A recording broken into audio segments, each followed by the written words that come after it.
Look at that sunshine coming through my window-leaned windows. It's only been on for 10 years, folks, as that window lean. I think it'll do another 15 perhaps. The point being, right, is I've just coupled the high tension back up as it should be to this, them two filter caps to deck, and I thought I'd give it a roll again. I was going to plug it direct to mains. I really was, because I've seen it all alive, and you know, as in that previous video, excuse me, I thought, well, I'll just plug it up to mains, connect all that lot back up as it should be, and then plug it up to mains, and I'll do a bit of sound studying on it, you know, monitoring sound. And I coupled it all back to normal. I thought, no, it hadn't been on really for long enough actually working.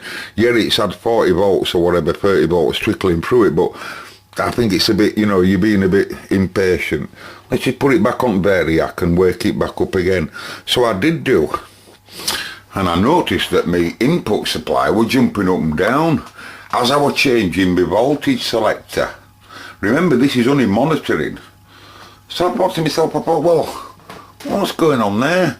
Has my meter gone faulty, because it was jumping around, you know, you could see it scale. I was only putting sort of like 50 volts in, but you could see it moving around. I thought there's something wrong there. I was watching my current, blah, blah, blah. Everything appeared to be alright, apart from it was drawing ever so slightly more current than normal. And it was jumping around a little bit. And he were altering volume of brightness. I said to myself, it can't be meter if he's altering volume of brightness ever so slightly. It must be something going on. So I moved it down a scale again to a 1, and I could clearly see it moving around. Just as I was trickling in, I thought, whoa, there's some... Them caps, that's why when you tested them, Mark, they looked like they were a bit leaky, but quite in value, do you remember? Ah, well, they're suffering because they're breaking down once they've got some titty up there. And see if I can show you that on cam. That's why I've set the cam going now. So, Animal is switched on. He's going to read what supply you're going to come to these audio transformers. I forgot what they call it, legally what they call it. And this is going to look at power supply positive from reservoir, right? That's shown. And I'm just going to go for a go. Right, so I'll put, I'm not, you know, I'm on, what am I on? Yeah, 100 volt scale. Let's get it up a bit, don't be nervous. Now, I'm not going to touch it now, folks.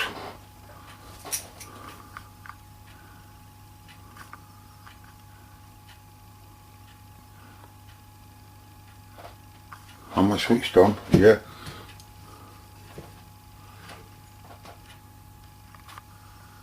Don't make me into a fool now, and don't do it, you bloody article.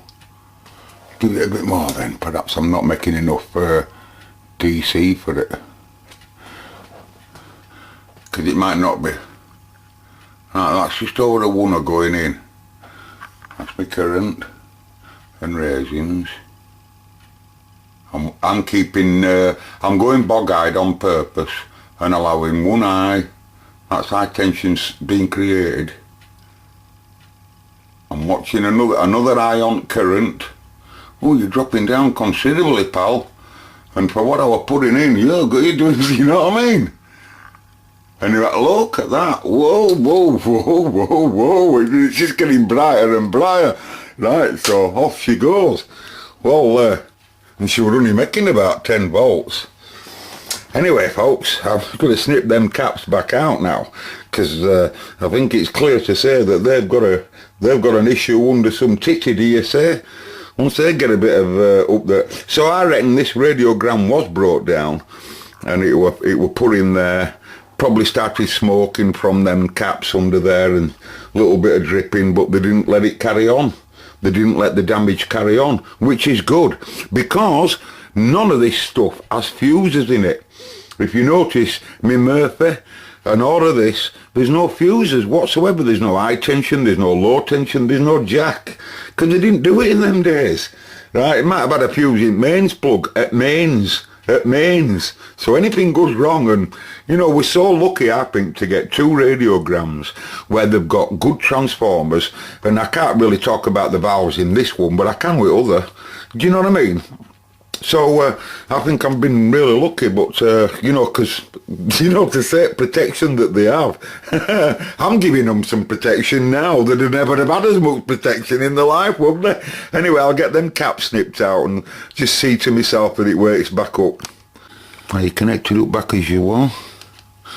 Yeah, right. Them caps are snipped out of there now. Right, he was the one that caused the damage.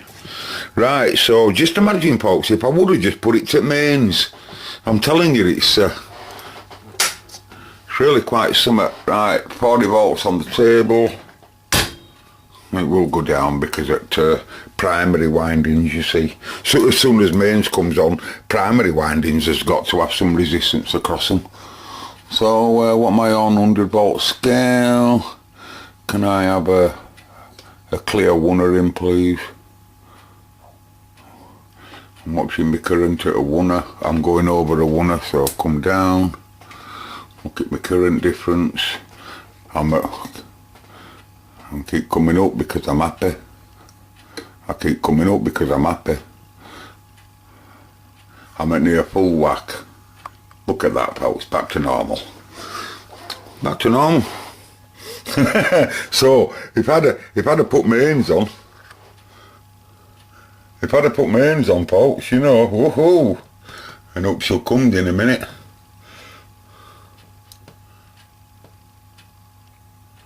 I don't know whether the tuner will work, by the way, on Variac. It might not have enough supply. No, it don't.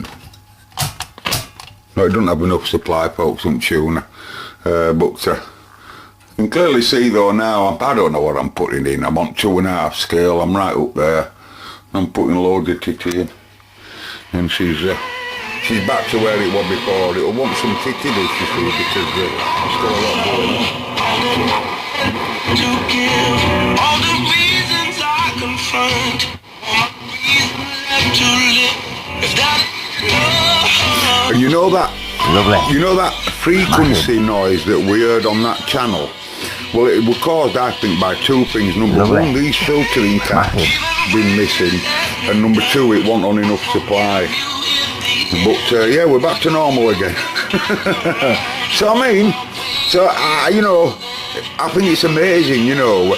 Like I say, one thing I'm going to do with my amplifier is I'm going to add fusible resistors in the what they call it. I think I'm going to go for an idea of a fusible resistor set at the correct current in the 0 winding of the mains.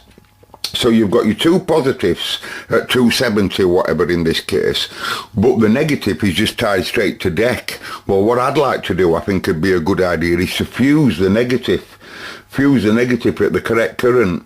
That way, if anything does go wrong, you'd have to get current right, but if anything does go wrong, a fuse or even a fusible resistor in, probably just a fuse, in 0. In negative part from power supply, and then you know, it's this that's valuable, you see. You know, it's this as well as obviously PA. But anyway, I'm going to post that video. Lovely. We'll just call it a right little clip. Now then, Jody wrote to me ages ago, and I must apologise to you, Jody, because others have done the same, and they specifically wrote to me and asked them if I can tell them about the test equipment that you'd use for CB radio. You know, what are the basic essentials that you need for fixing a CB radio?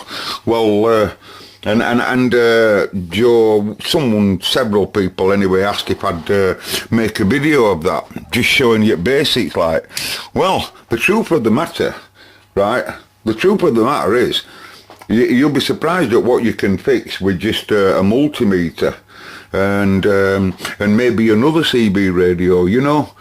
One CB radio and literally a multimeter as cheap as that. That's fixed hundreds of radios, this bill.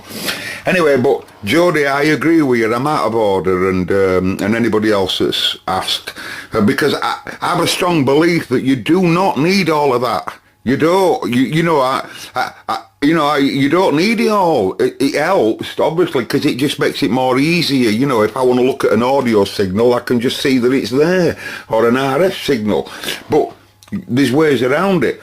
In just one small CB radio, like Exhibit F there, which, Jody, if you're watching, is an AR7 in drag, you know, General Electric one. Well, the signal diodes in there, as you know, can easily make an RF detector out of that. You know. So with an RF detector, you can see the RF just like me. You might not be able to work out exactly how much there is, but you'll be able to tell whether it's big or small, which is real, or you want to follow it, whether there's RF at that point or not, right? Because once you convert that into a DC signal, your multimeter will read the RF. When it comes to the audio, you can just use a small amplifier. Some people do that. They don't have a scope, and they just have an amplifier in a box that they've made up with a 9-volt battery, you know, with a snipper lead on, and they go straight to the last detector and connect it, and you get music or whatever on speaker, if you know what I mean. Anyway, just before I go in this clip, I'm going to show you. I'm going to introduce what I'm going to do. I decided to do it 2 days ago. I've been watching lots of people on the YouTube that's making valve amplifiers that know what they're doing. People that know a hell of a lot more about electronics than I ever will. There's loads of them on this internet, folks, and some really, really super teeth owl men, as I call them. You know, teeth owl men. They've got heads, foreheads that's massive. Anyway, the point is, I've been watching loads of people. I've been watching the pros. I've been watching the hobbyist. I've been watching the lower downs in the ranks where I am. And I've come across all kinds of different people. I've come across some that just make an amp and then they turn it on and they've got an MP3 player going into it. And then their camera, front microphones picking sound up, which is not good. None of it's good, not the MP3 player at all. Point of making a valve amp if you're going to do that. But they are, that's not the point, they are doing. So you can't get a lot from that. And then you've got others that's just putting tones and generators into amp. And you can get a lot from that specification wise, but you can't really get to hear it. A couple of to go with it. Anyway, I'm going to introduce you to someone. Just stand by. Simon wrote in a while ago, didn't you, Simon, and said, that valve amp sounds good on my, what did you call it now? Because I always forget what they call it. Tablet. You know, well, I've got one and all. I've had one ages. I don't know what make this pile is, but I've had it a while, like, you know. Anyway, this fellow, folks, you know yourself, I've had quite a few folk not liking my videos, and I think I've realised now that everybody on the internet gets that, you know, and this lad certainly gets his fair share of it, apparently. Now, I'm going to write to this lad, Cool Dude Clan. I'm going to write to him, right? And I'm telling this lad's definitely, you should be watching his videos. If you're into valve amplifiers, I think you're going to learn a lot more from this lad than you'll ever will from mine. You know, I mean, I like his character. I like what he does, and I'm going to post this video. How about this, folks? Listen to this. I'm going to post this video first before I get to talk to that lad. How about that? Me and that fella there, I'm going to see if I can, I'm going to see if we can open up a communication link, because I'm pretty positive that I think, isn't that what internet's about? Helping each other. And I reckon if I can get that fella there on board, helping me and giving me advice and what have you, I don't think we're going to go far wrong. Q5 takes it. A grid bias.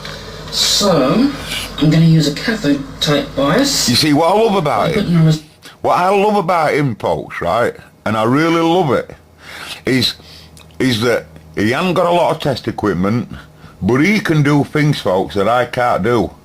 And he can just get a valve like that, he can lay it down on the table, no matter what valve it is. No matter what valve it is. and make it into a valve amp just by plugging wires up and resistors and stuff straight away, laid on table like that. You got to watch him. The fella's quite amazing. Just between the cathode and the ground. And he does it all off top of his trolley. He does it all off top of his head. Anyway, I'm not going to, all I can say to you folks is go and have, those that's into valve amps, go and have a look at him. He's really something. I think he's really something. And I'm going to write to you, old pal. You'll probably come back then and you'll look at my videos and you'll say, stuffing hell, I don't want to bother with him. And I'll understand, but I'm still going to post this video first before I write to him. And anyone else watching my videos, you write to him as well, and just say the Cobra Man's going to write to you. You just tell him that. I'm not bothered. I'd like you to.